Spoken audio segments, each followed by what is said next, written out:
Good evening and welcome to the Cabarrus County Board of Education's Monday, March the 22nd, 2021 budget work session.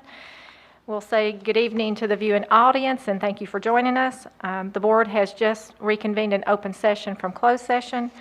And board members, I would ask that we amend the agenda tonight to add a personnel item and adding that down to 5.02. I make a motion that we amend the agenda. Second. I have a motion by Ms. Blackwell and a second by Ms. Adcock. All those in favor say aye. Aye. Opposed? Thank you. And with that, we will begin with 5.01 and we'll ask Ms. Kelly Klutz to come to the podium and start her budget presentation. Thank you. Good evening. Thank you. So board, tonight we're going to continue our budget presentation and conversation that we started earlier in the month. And this, sorry, let me go ahead and get this. Okay, you can see the presentation in front of you. And thank you for your patience while I adjust here. Whoops, sorry. Okay. So this is just a reminder of our meeting schedule. On March the 1st, we did some budget discussions where we focused on capital improvements and capital outlay. Today is here in the red circle, and we're going to focus on our operational expansion. That will include our technology, our facilities, and then our general education. We are going to look at continuation expenses just a little bit, and then finally we're going to review our objectives that we use for the budget committee in anticipation of our budget committee next year. Okay. And as a reminder, on Monday, April the 12th, will be the public hearing for our public to come to you with any comments that they have on the budget. So you'll be hearing from the public on that day. And then Monday, April the 19th is the date that we expect you to adopt a proposed budget that we would then send to the county commissioners for consideration. So on April the 18th, we would like to have all of your questions answered. So if you have any questions, even after tonight, feel free to send those to me. We will make sure that you get your answers within a week or so that on April the 12th, we would like to have a final prepared, clean document that you can adopt and be ready to adopt on April the 19th. Okay. So we're going to start with the technology area. And so we have two items that were requested in this area. One, the first request is a lease increase for devices. I'm going to click on this link and it will take us to our justification document. The justification document will provide a great deal of information about this request. And I'm going to make it a little bit bigger so that you can see it. So you can see that it is a district-wide request and we're asking to increase the amount of money that we have on our leased devices. The amount indicated here is $572,500, and that amount would finalize us in this budget request. So what we're looking for is to have every computer on a 4-year lease, rolling lease, so that once we buy a computer in year 1, after year 4, we would have money in the budget to continue and buy a new computer to replace that and to have a 4-year continuing lease at all times. So with the addition of $572,500, we would always be able to keep that cycle. We have worked with the county so that when we build a new school, that they will now put that in a lease package rather than a purchase, and so that goes a long way. So that will allow us to maintain the ability to lease on a regular basis. So really, this $572,500 is the last piece of this puzzle. So we wouldn't need to be bringing it back to the board year after year if we got this additional amount. And keeping in mind, the county did agree to help us with $1 million in the fall of this past year related to all the COVID. And so we fronted the $1 million, and then the county was going to pick it up in continuing budget request. So with that $1 million and this $572,000, we would have satisfied this budget request and we would be in a really good place. Okay.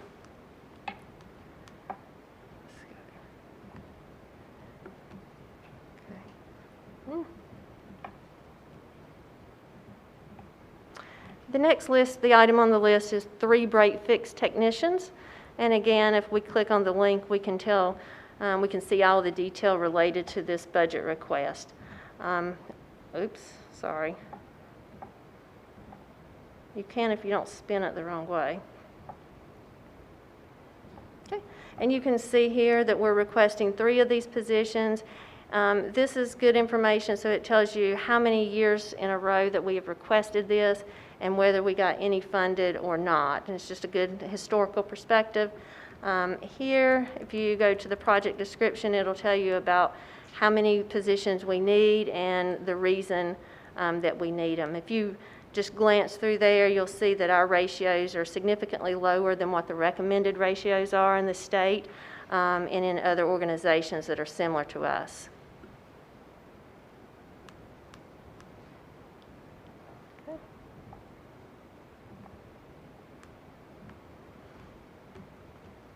All right, are there any questions on the technology? Because those are the 2 items that we have for this year. And Mr. Dane Hughes is back there in the back if you have specific questions.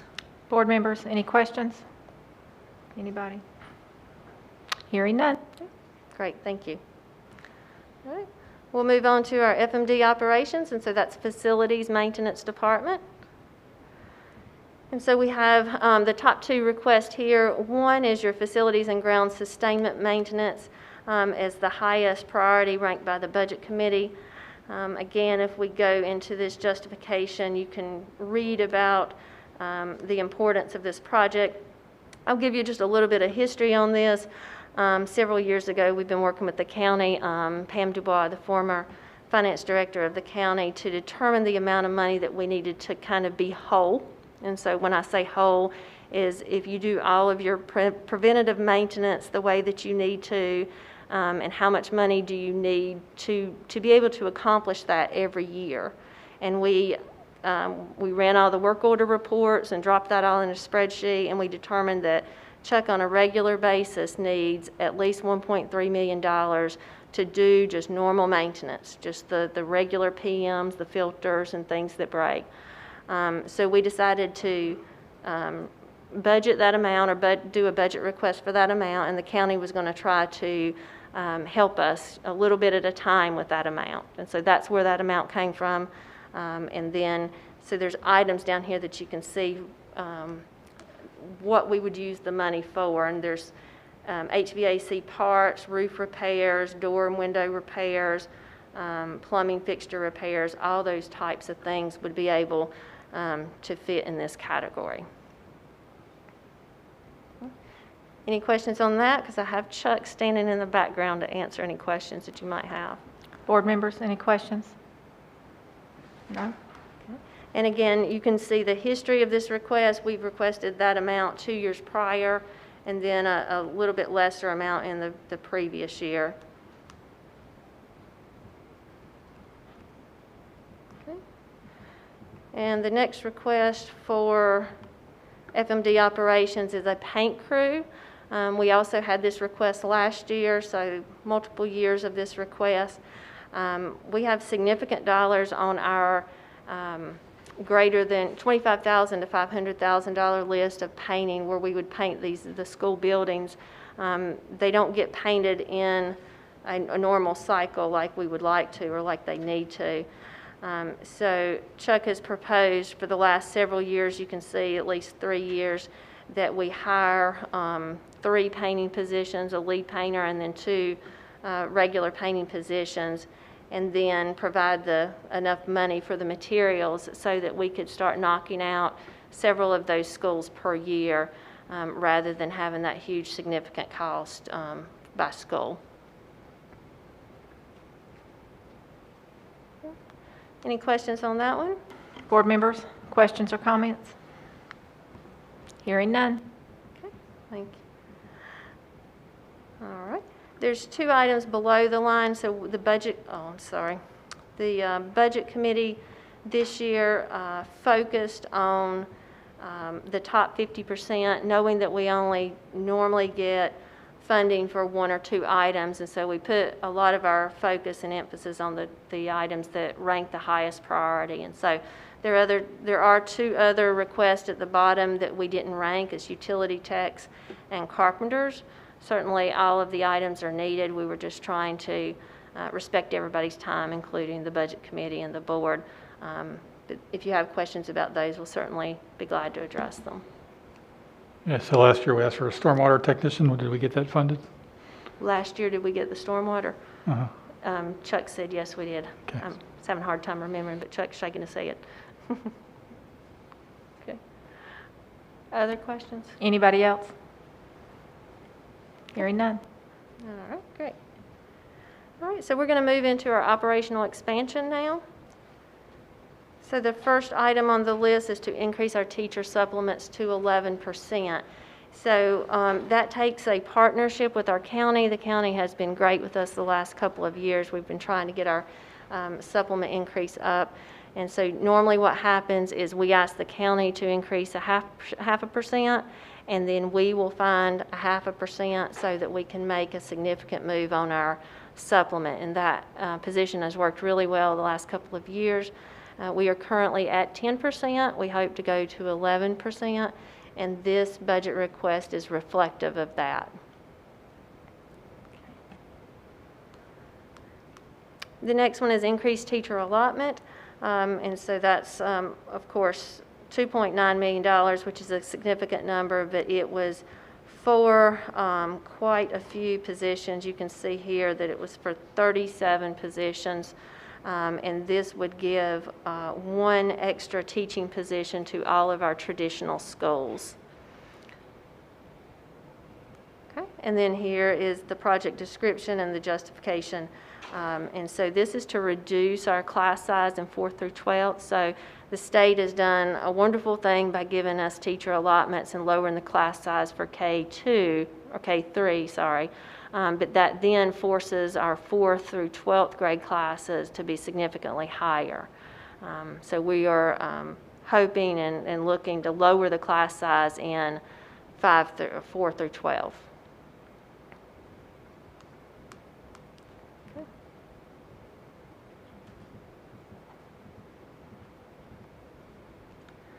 Sorry, this is a little bit clunky.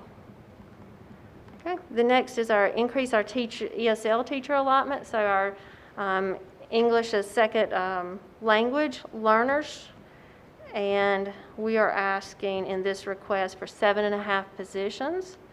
And again, you can see the request from previous years, all the way back to 2017, 18, 18, 19, and then so the state gives us an allotment for ESL, but it's always woefully short. We have subsidized that in the last couple of years with local because our class size just weren't appropriate, or we weren't able to serve because you have to go from school to school. So this would get us in a much better position for our ESL learners.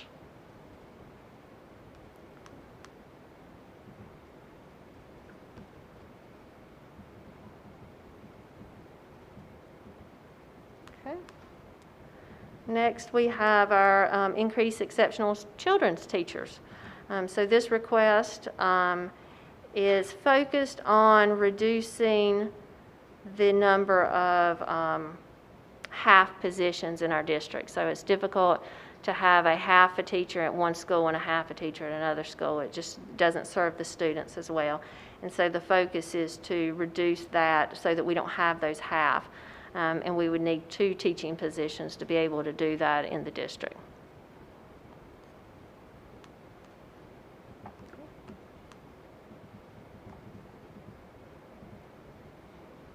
Okay.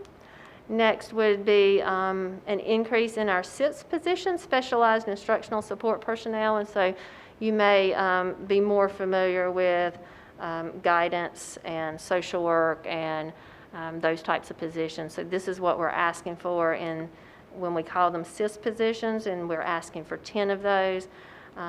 Again, you can see the request of previous years. We have made progress. The county funded 8 of those quite some years ago. The state has put an emphasis on these positions and is funding them slowly. I read more and more in the budget about the potential of us getting more of these positions, and so we cross our fingers, we're hopeful. But we certainly know at this point we definitely need 10 of these positions to make an impact, especially with COVID and the situations that we're dealing with right now. So last year we asked for 12. Did we get any of those? Did we not get anything? Correct, we did ask for 12. We did not get any locally paid positions, but we did get some state-supported positions, so that was helpful.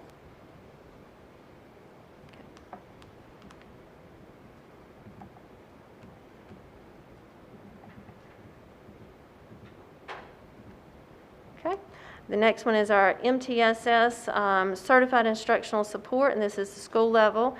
And below the line, you'll see a central office level. So this one is specifically for the school level.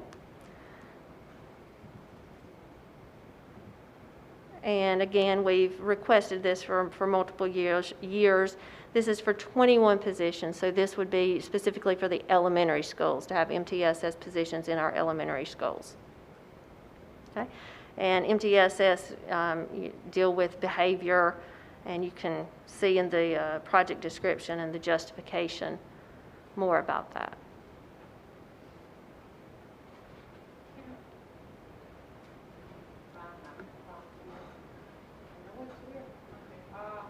Okay. Kelly, these 5 and 6, I know we keep hearing all these budgets from the federal level with the COVID money, that we keep hearing all these billions of dollars that may be coming down. These 5 and 6, do we think any of this money might possibly be able to be used in these last 2 positions to maybe get some of that? Yes, ma'am. The answer is simply yes. I'm putting together a plan to present to you guys in April that will talk about how we would like to spend the ESSER 2 and ESSER 3 funds. And what I did was took the ESSER funds and matched it up with our budget log, our budget request, and tried to align those as best possible. There's a few things that we don't have worked out yet that we're still trying to nail down the details. But the hope is that I can bring that to you in April, their first meeting in April, and share that with you. And hopefully, and yes, a lot of the things that you're seeing here and that you've identified are definitely high priority. Okay. And just similarly to the technology and the facilities, we had the below the line kind of items. So I'll give you a moment just to take a look at those. Or increased our dean positions, a 2% salary increase for our non-certified, flex assistant coaching positions, district level MTSS, and then our professional development coordinator. All of these are really important to the district. We really need them, but when we normally get the top item, or maybe 1 or maybe 2, we already have at least 6 items that are above the line and really important. So if you have questions or you need information on those below, we do have the justification document attached for every one of them. So you can go there, and we're happy to address any questions that you have about those items. So Kelly, I know the board members did a really good job of emailing and getting some questions already out to you, and I know that there's some information they want to go through as well that kind of came in at the last minute. So I'm going to do a recap of some of those and send those to you, if that's okay? Yeah. And then maybe we can have that better prepared for the April work session. Okay, sure. Okay. Sounds great. Okay. Okay. All right, so we're at the point where we're going to talk about continuation, and continuation is just items that we really simply have no choice about. So these are items like hospitalization. That's going to increase. We're not going to get more hospitalization. We're not going to get more insurance coverage. We're going to pay more money for the same thing.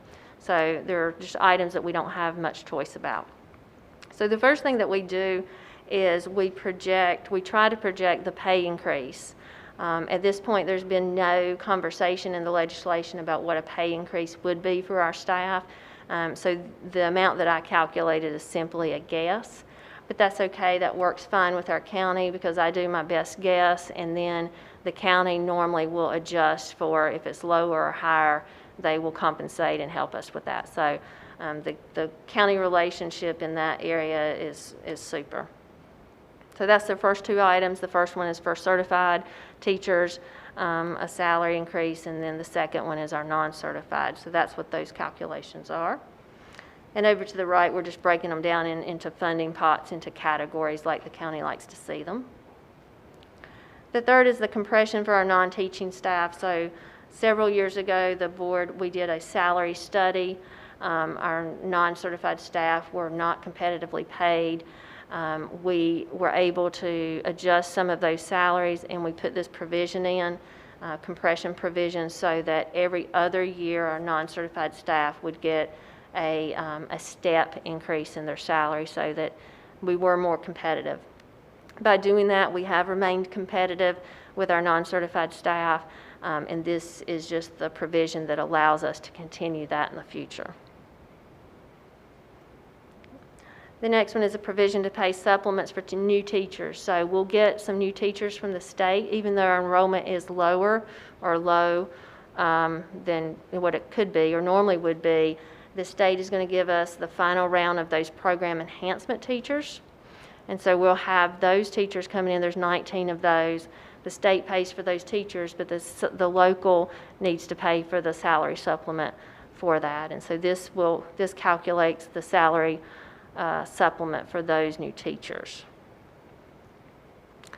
And then finally, there is a provision for new school staff and expenses. So what you have there is the $177,000 brings a principal in early, an assistant principal, and a clerical in early. So that's for our middle school that will open in August of this next year. So we'll bring those staff on early to open that school. The $175,000 for technology is what I mentioned to you before. So when we're bringing on a new school, the county is giving us the reoccurring expense here to buy those computers on a lease, which is a really good thing for us. Okay. So this is where we build it in. So total continuation request, at least $1.2 million. If pay increases, I projected 2%. If they're 3%, then that number goes up. If it's 1%, that number goes down. So a minimum probably of $1.2 million. Hospitalization and retirement rates, we don't have that yet. And so once we get that, we'll project that too. So that'll change that number a little bit. Okay. What about the million you were talking about earlier for the technology lease increases? Say it again, please. What you mentioned earlier, the $1 million for the lease increases, the computer lease increases? Yes. Is that not in there? You said it was continuation? Oh, no, you guys, the board approved that last year, and the county built that in their budget, and they have it in. So that's already in their budget, they're not expecting it to be? I asked them specifically, do you want me to include it here or not? And he said no. He said, I've already got it built in. Okay, thank you for the clarification. Yep. Yep. Board members, any other questions or comments? Okay. And so I try to just give you a highlight of, where we are on charter schools. Some years it's a bigger impact than others. Just kind of wanted to show you, we're at 2289 is where we're funded at from the county. Our current enrollment is 2426, and so it's up, a little bit. I believe part of that is COVID and all of the stuff that's going on right now. So it is up a little bit. Kelly, I'm sorry, can you repeat that one more time, please? Yes, our current funding is 2,289 students. That's the number of students that we have in charters. And we currently have students that we're paying for is 2,426 students. So we have more in our school than we have funded for. Okay. And so we do a true-up with the county too, and so that's really helpful. The county, that relationship is great there too. So at the end of the year, we just look at the county, the numbers, and we say, well, we have 89 more students than we did last year, and they will fund that difference. So we don't really have to worry about projecting that. So that's really good.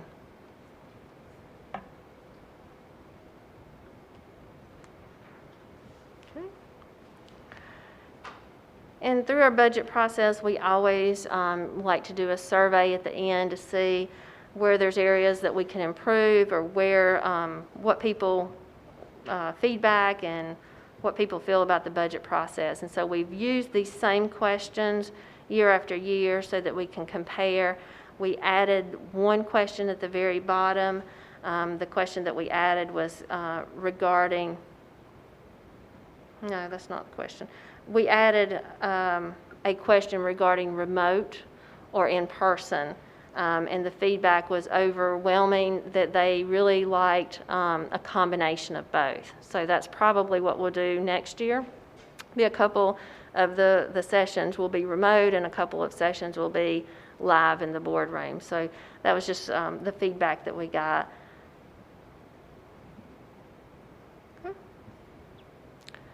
And then finally, we want to review our budget objectives with you, because this is the foundation of how we prioritize and rank every budget request that comes in.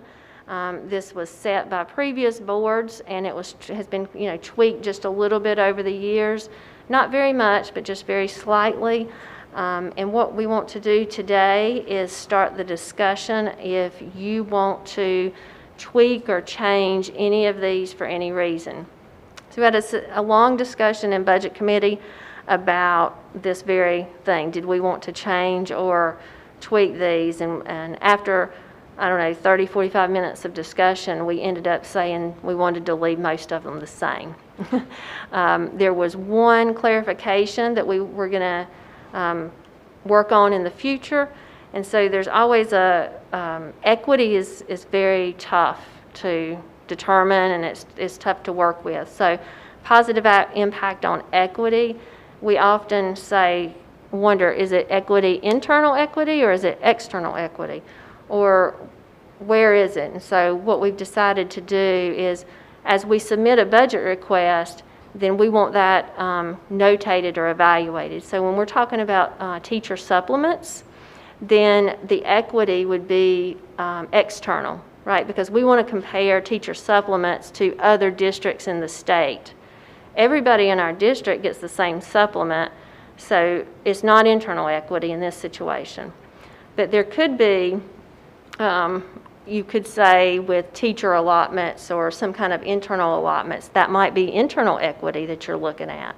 So we're just trying to be more specific and clear about equity and put that more into the definition. Okay.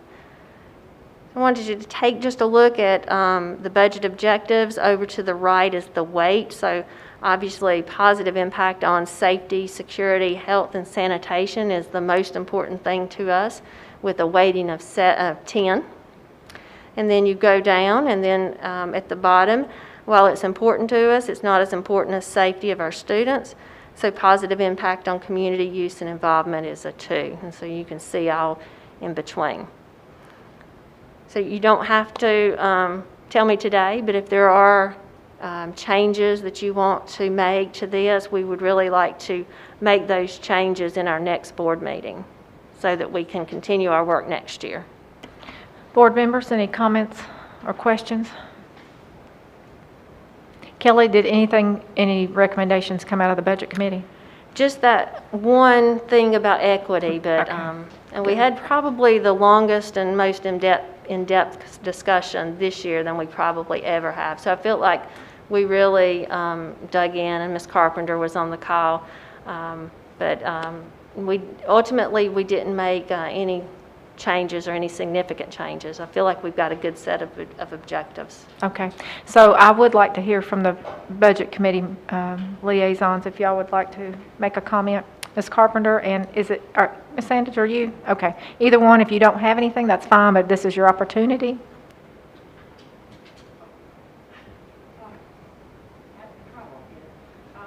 I just would say the same thing. Equity is, we always struggle with that. Again, we were talking about the safety, security, and welfare. I mean, the safety feature with the student learning. And, you know, we talked a long time on that feature also. But the equity, we always seem to have a real difficulty with it. But we did talk quite a while, we really did. But I think that was the one we had the most trouble with. But we decided to keep the number the same.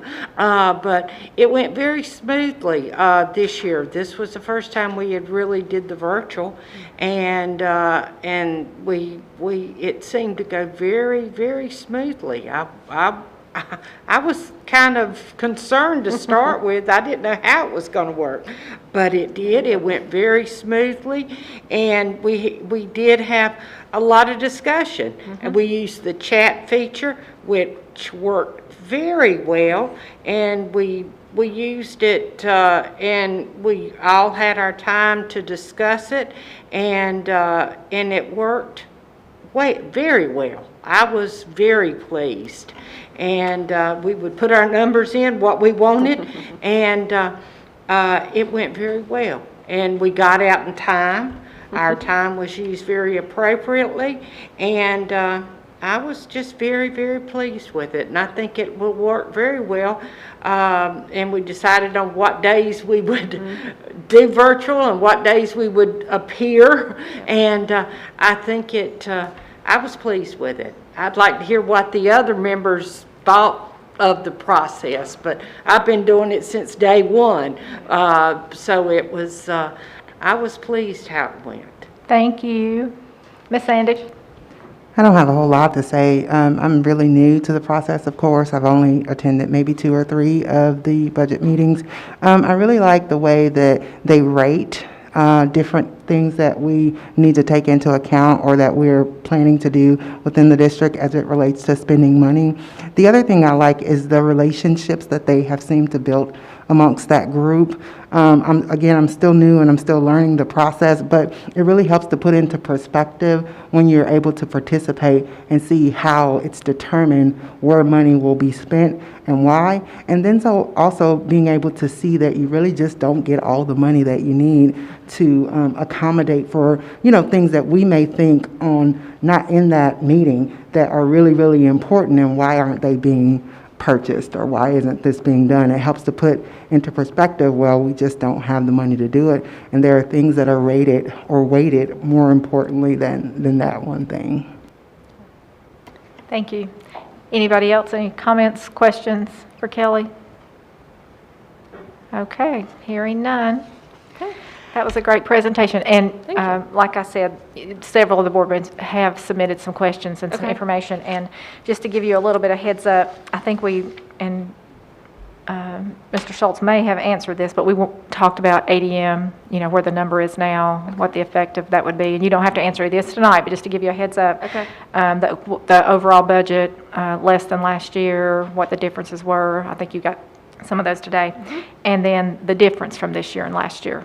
So that's just a couple of those, and then I'll just recap and send those over to you for the work session. Okay.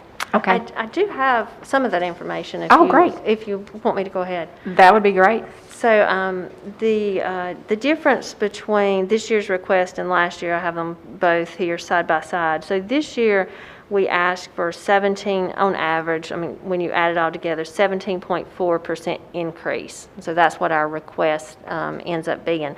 Last year, it was 24.72%, so nearly 25% last year, only 17% this year. And so the difference in that is, the biggest difference in that is the 2 schools that we opened. So we had West Cabarrus High that we opened, and Hickory Ridge Elementary School. So to get those schools open and off the ground, it does take some significant local support to help with that. So when you look at our expansion items, those were very similar to what we had last year. It was really just the continuation items related to the new schools.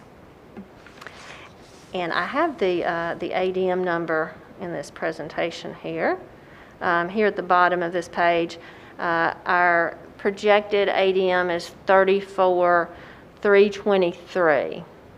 And so what that does for us is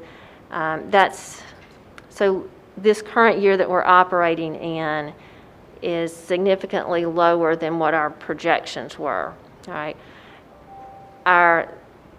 This number is very close to what DPI projected us last year and what our funding is this year. So that's kind of the biggest part, right? So our funding is not going to change. I mean, it will a little bit, maybe 50 students or so, but our funding is basically going to stay the same because our numbers are projected to be the same numbers as they were last year, which is the same numbers that we got money for. So we're not in a hardship situation. But just for our information, do you have the actual ADM? That we have right now. Right. I'll have to get that number to you. Okay, This that's is the okay. That was one of the projected. questions. I Okay. just want to make sure. Okay. Okay, great. Okay. Oh, was that it? Okay, good. yes. That's it, great. I'll send the rest of them to you, and we'll just recap on those as well, just so it's all Okay. in one email. Sounds Anything great. else, board members? Comments, questions? Okay, thank you. Thank you. Okay, with that, board members, we will move on to 5.02. I need a motion to approve the personnel recommendation. I make a motion that we approve the personnel recommendation. I have a motion by Ms. Blackwell and a second by Mr. Furr. All those in favor say aye. Opposed? Hearing none, motion passes unanimously. Thank you. And with that, I will turn it over to Mr. Schultz for some announcements and some information for the board.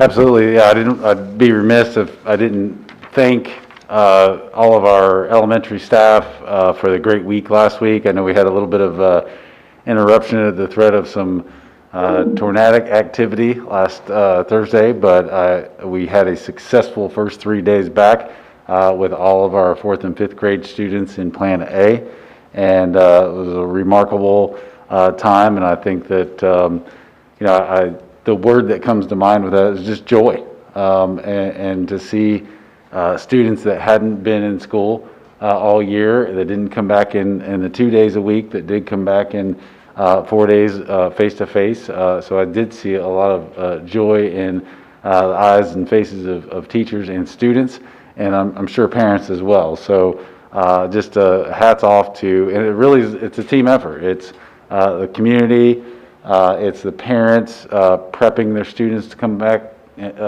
ready to learn with their masks and ready to follow directions. The students, they're amazing. They did a great job. It's amazing how well, there's always the big worry, are they going to wear their masks? Are they going to follow the protocols? And absolutely they do.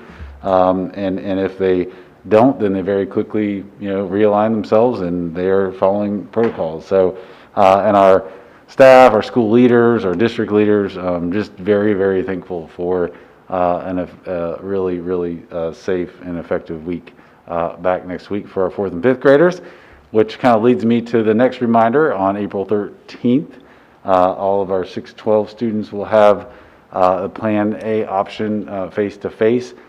Board, I'll get those commitment form numbers to you probably tomorrow, if not midweek on that, so you'll have those percentage of the commitment forms that will be back face-to-face.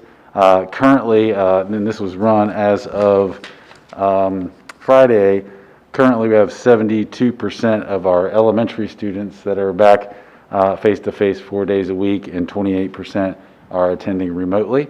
So we'll see what our numbers are in terms of the commitment forms, and then I'll update you once again once the students actually come back in school. So, and then that kind of leads me to my last reminder and wish is that I do wish and I hope that everyone has an enjoyable spring break that is coming up. We're not quite there yet, so don't get too excited, but that starts April 2nd, and we'll be back in school on April 13th in Plan A, K-12.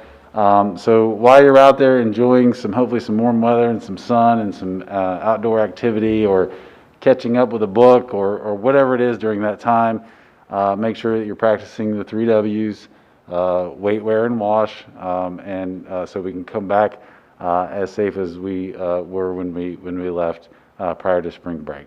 So thank you all, and turn it back over to you, Chairperson Gribley. Thank you. Any comments or questions for Mr. Schultz? Ms. Carpenter? You know, I always have questions. I do have a question because I'm sure parents are going to be asking it because it was all over TV. The distancing. Are we doing 6 feet or are we doing 3 feet? So I'll just repeat what I said last time. And then we keep getting the question, so it's worth repeating that there's some things that came out from the CDC, the update on their reopening, the school reopening, and said that 3 feet, basically said that 3 feet in schools is sufficient.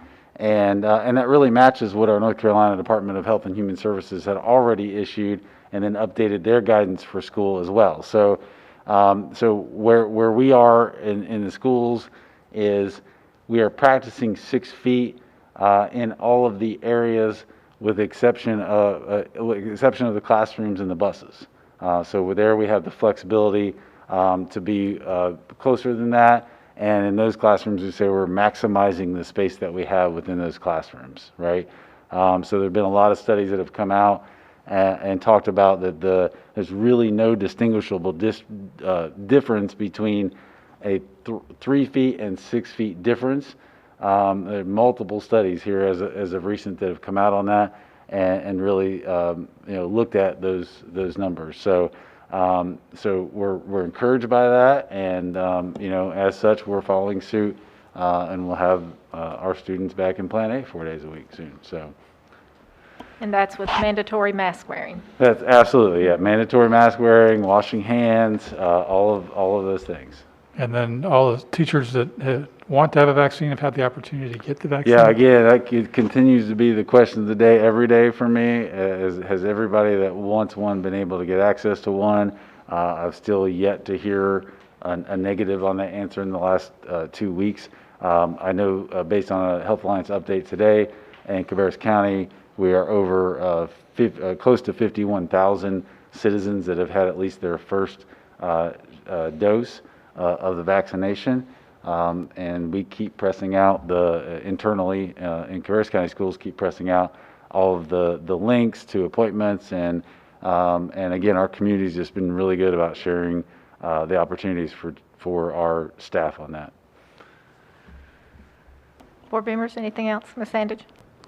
Yeah, I've been seeing the emails, I think from Glenda, relating to various locations in our community that are offering teachers vaccines. And I was wondering, are they able to pick up, like, say, for example, they've gotten their first vaccine. Does that location allow for them to get the second one, or do they have to go to the place where they went to get the first one? I hope that made sense. It totally made sense. So there's no requirement to go back to the same place where you received your first vaccine that I'm aware of. And I know it's a lot of times people are looking to try to get that as quickly as they can. Of course, there's the 3-week for Pfizer and there's the 4-week for Moderna. But people are trying to get that as quickly as around. So they shop around for that a little bit, but there's no requirement to do that. I think, and I'll just say the Health Alliance experience is that they'll sign you up for or show you how to sign up for your next dose while you're there. They give you directions on that. So, but a lot of the other locations, they give you the directions to sign up, but you're not required to be at that same location or with the same company or vendor. And the only other question, do we have any numbers as it relates to how many staff have been completely vaccinated? Yeah, it's asked that a lot of the Health Alliance. It's really difficult for them to get a handle on exactly how many. We know as of last Thursday, they had vaccinated over 1,300 in Group 3, but then there are also all of the other vendors, the Novants and the Atrium Health and the Walgreens and Moose Pharmacy, and the list goes on and on of folks that have sent out opportunities. So there is no universal tracking system for that in the state of North Carolina. So we don't totally know. But what we see on what the Health Alliance has done So let's say if they've done 25, then in the county, then 50 have been done. If the Health Alliance have done 25, then what we see doubled from all the other places is 50. So if 25 get vaccinated, there's really, from the Health Alliance, then it's really 50. So if 1,000 got vaccinated by the Health Alliance, then it's 2,000. So we're seeing a doubling of the number, I guess, if that makes sense. So if the Health Alliance vaccinated 25,000, then all the other vendors have vaccinated 25,000. So there's no like exact mathematical formula for that, but I would suspect that 1,300 number is quite higher than that, is a lot higher than that. So when we open 4 through 12 on the 13th, I guess I just want to hear that all of our staff or our faculty will at least have had the opportunity to be vaccinated, completely vaccinated. Yes, and I will continue asking that question, and if I get a negative to that answer, then I will make sure I report that. But and I'll probably send something formal out on that just to make sure that I can formalize that a little bit. Again, you can't ask, did you get your vaccine, yes or no? There's a privacy, there's privacy issues related with that. But I can ask the question, has everybody that wants one been able to secure an appointment? So. Anybody else? Well, I think I was really encouraged, though, to hear, too. I know Moose Pharmacy, they had put out, they were offering the Johnson & Johnson, I know this past Sunday, and I know there was a lot of appointments that was available for that, and that's a one-shotter. And I know I saw that they had those appointments, and I know a lot of people went and got that, and their thing was you just had to be 18 or older. Yes. So hopefully a lot of our people went and got those, and I know they were offering those not just there, but a couple locations. So hopefully people went out and got it. And then I heard on the radio when I was coming in that Dunkin' Donut was even saying they'd give you a free donut if you showed your vaccination card. So, hey, everybody's trying to push it. That's so great. Yes. Please get those vaccinations. I think on the local leaders call this morning, it was really good information about the vaccination success and the numbers, of course, the percent positives, I think was at 4.8. Yes. And so there was a lot of good information that came out of that this morning. So. Question I know we're really pushing this, but too, again, I want to keep saying this. If there's any way we can utilize using our schools, if they can get that, I still want to kind of keep that in the back of our minds, utilizing our nurses, if we can do that, because that makes it even more convenient. So I want to keep that in the back of our Okay. minds. Yes, ma'am. I think we need to clarify, though, they are participating. They're just at other sites that they've already got up and running. They do The school nurses have actually participate. been on a rotation Yes. helping out at the mass vaccination with the Health Alliance. So, they've not pulled too much away from the schools, or they can't serve the schools well, thankfully. So they put them on a rotation where at least once a month our school nurses are involved in the mass vaccination clinics. Great. Anybody else? Okay. Well, thank you. We know that you gave us a great report on the reopening of the schools, that it all went really well. I think in the paper we had comments that the teachers did a phenomenal job, but also the staff that pulled that together in those schools as well, custodians and office staff, and they all work together as a team effort on those campuses. And we're glad it was very successful, and we look forward to 6 through 12 responding the same way. That's right. Right. Okay. Thank you. So with that, I'll also remind the viewing audience that our work session, budget session, is scheduled for Monday, April the 12th, and then we will have the public hearing that evening as well on the budget. And we also have on the 13th, the public hearing for the realignment. That's April the 12th on that Tuesday. So for those of you that have anything else, nothing?